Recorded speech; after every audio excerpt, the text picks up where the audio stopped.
आप सभी को ओम नमः शिवाय जी। आज है मेरा 100 डे योगा चैलेंज का 7वां दिन। सुबह उठ के सबसे पहले मैंने पी कॉफ़ी, उसके बाद मेरा छोटा-सा गार्डन, उसमें मैंने देखा कुछ सब्जियां जो मैंने लगाई थी वो उगी हुई हैं। पालक उसमें से उगा हुआ है, एक बेल उगी हुई है। आज हल्की-हल्की बारिश थी जिसकी वजह से काफ़ी ग्रीनरी दिख रही है आस-पास। जब मैं बाहर गया तो थोड़ा कीचड़ भी था लेकिन इतना ज़्यादा नहीं था। फिर मैं सड़क पे पहुँचा तो हल्की जॉगिंग की। जॉगिंग करते-करते जब आगे बढ़े तो कुछ जगह ऐसी थी जहाँ पे कीचड़ ज़्यादा था, लेकिन ओवरऑल जो नज़ारा था आसपास का, बहुत ग्रीनरी, बहुत लस्ट ग्रीनरी दिखाई दे रही थी।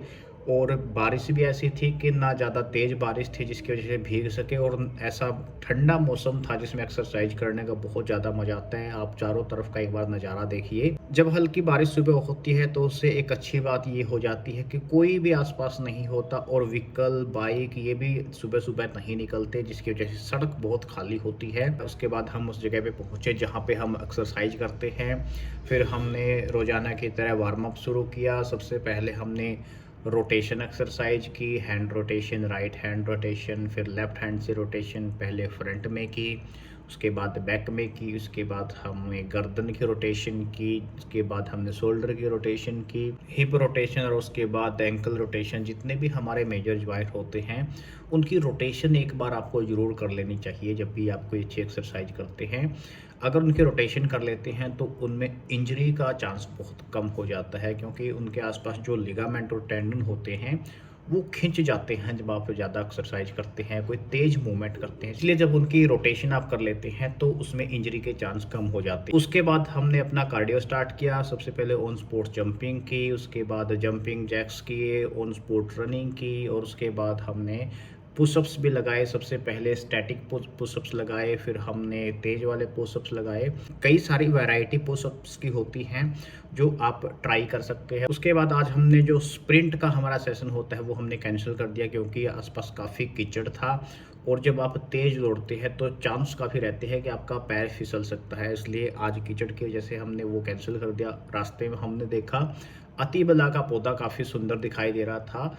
अतिबला का काफ़ी चीज़ों में इस्तेमाल होता है। चैनल के ऊपर एक वीडियो मैंने डाला था, उसको जाके आप देख सकते हैं। उसके बाद जब हम रास्ते में आए तो एक आध जगह पे थोड़ा बहुत कीचड़ था। फिर हमने अपना दातुन तोड़ा। दातुन करते हुए हम घर पहुँचे। घर पहुँचने के बाद हमने हाथ पैर अच्छी तरह से धोए, साफ धोती पहनी, और दूसरी टी शर्ट चेंज करके फिर हमने सबसे पहले योगा सेशन में की ये प्रेयर। ओम सहना भवतु सहनौ भुनक्तु सह वीर्यं करवावहे तेजस्विनावधीतमस्तु मा विद्विषावहे। ओम शांति शांति शांति। प्रेयर के बाद आज हमने डिसाइड किया कि हम बैठ करके करने वाले आसन करेंगे। सबसे पहले हमने किया शिशु आसन।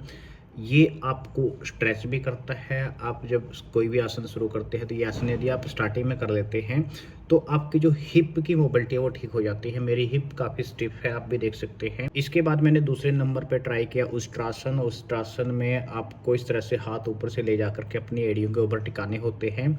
इसमें जितना आप अपने हिप को आगे की तरफ फॉरवर्ड करते हैं आपका उष्ट्रासन उतना ही अच्छा लगता है। जिन लोगों को बैक पेन की समस्या है उसमें काफ़ी फ़ायदेमंद ये रहता है, काफ़ी हेल्प करता है। उसके बाद मैंने ट्राई किया पर्वतासन। पर्वतासन में आपको सिंपली क्या करना होता है, अपने हाथों को और पैरों को फ्लैट ज़मीन पे टिकाना होता है, और आपकी जो कमर है वो ऊपर की ओर इस तरह से कोण के रूप में बनी होती है, और अपने कंधों को अपने अंदर की तरफ पुश करना होता है जितना ज़्यादा आप कर सको। ये आसन उन लोगों के लिए बहुत फ़ायदेमंद होता है जो ज़्यादा वेट उठाने का काम करते हैं। यदि स्टार्टिंग में इसको करते हैं तो कमर दर्द की समस्या उनको नहीं आती। उसके बाद मैंने ट्राई किया मत्स्येंद्र आसन। हालांकि ये बहुत मुश्किल सा एक आसन है, और इसमें आपको पूरी बॉडी को रोटेट करना होता है। पोजीशन आप देख सकते हैं, लेकिन ये काफ़ी आपको एक्सपीरियंस के बाद आता है। एक्सपीरियंस के बाद आपका शरीर उस तरह से मुड़ता है, और जिन लोगों का हैवी शरीर है मेरी तरह से उनके लिए स्टार्टिंग में बहुत मुश्किल होता है।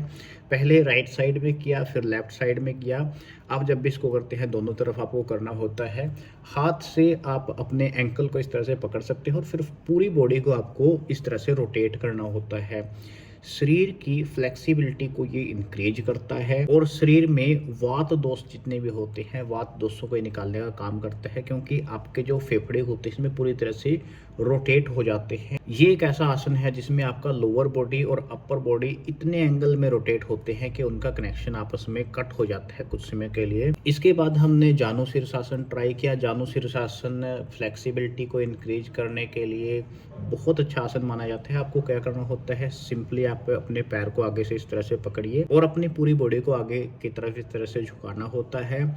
कोशिश कीजिए आपका जो सिर है अपने घुटने के ऊपर लग जाना चाहिए, लेकिन जिन लोगों की फ्लेक्सिबिलिटी कम है मेरी तरह से, जहाँ तक भी आपका जाए वहीं पे आपको होल्ड करना होता है।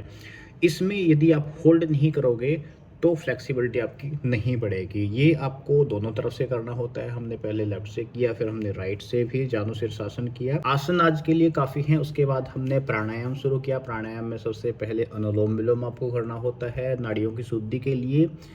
अनुलोम विलोम करते वक्त आपको एक हाथ से ज्ञान मुद्रा और दूसरे हाथ से प्राणायामिक मुद्रा बनानी होती है, जैसा आप फोटो में देख सकते हैं। अनुलोम विलोम करने के बाद भी कुछ देर आपको श्वास प्रश्वास करना होता है अच्छी तरह से। उसके बाद जब श्वास टिक जाती है तो आपको प्राणायाम शुरू करना चाहिए। आज हमने प्राणायाम में कपालभाति प्राणायाम किया। कपालभाति और भस्त्रिका दो प्राणायाम हैं। इन दोनों के बीच में थोड़ा सा डिफरेंस होता है। जो कपालभाति है उसमें आप जब श्वास लोगे वो भी आपको जोर से लेनी है, जब आप श्वास छोड़ोगे वो भी आपको फोर्सफुली छोड़नी है। वीडियो में आपको फर्क नज़र नहीं आता दोनों के बीच में, लेकिन जब आप खुद करोगे तो आपको पता चलेगा। जो कपालभाति है वो भस्त्रिका से भी थोड़ा मुश्किल है, क्योंकि इसमें आपको श्वास छोड़ते वक्त भी और लेते वक्त भी फोर्सफुली श्वास लेनी होती है। भस्त्रिका में आप जब श्वास फेंकते हो उसमें आपको फोर्स लगानी होती है, श्वास आपको अपने आप ही जाती है। 3 राउंड यदि आप इसके कर लेते हैं तो आपके लिए स्टार्टिंग में मोर देन एनफ है। आज हमने सिर्फ एक ही प्राणायाम किया, उसके बाद ओमकार का जाप किया 3 बार और उसके बाद शांति पाठ के साथ आज का अपना सेशन यहीं पे समाप्त किया। आज हमने पतंजलि योग सूत्र के 5वें श्लोक में पढ़ा वृत्त्याः पंचतत्त्याः क्लिष्टा क्लिष्टाः। यहाँ पे पतंजलि जी चेतना में होने वाले बदलाव के बारे में बात करते हैं। जब हम योग का अभ्यास शुरू करते हैं और वृत्तियों का निवारण करना शुरू कर देते हैं तो चेतना में बदलाव होते हैं। वही यहाँ पे बताया गया है कि चेतना में होने वाले फेरबदल 5 प्रकार के होते हैं, जो 2 रूपों में सामने आते हैं। प्रकार आगे बताए गए हैं आगे के श्लोक में। ये 2 रूप कष्टदायी हो सकते हैं, अमंगलकारी हो सकते हैं, या फिर निर्विघ्न या अकष्टकारी हो सकते हैं। कुछ लोगों को कष्ट हो सकता है और कुछ लोगों को हो सकता है इसमें किसी तरह का कष्ट ना हो।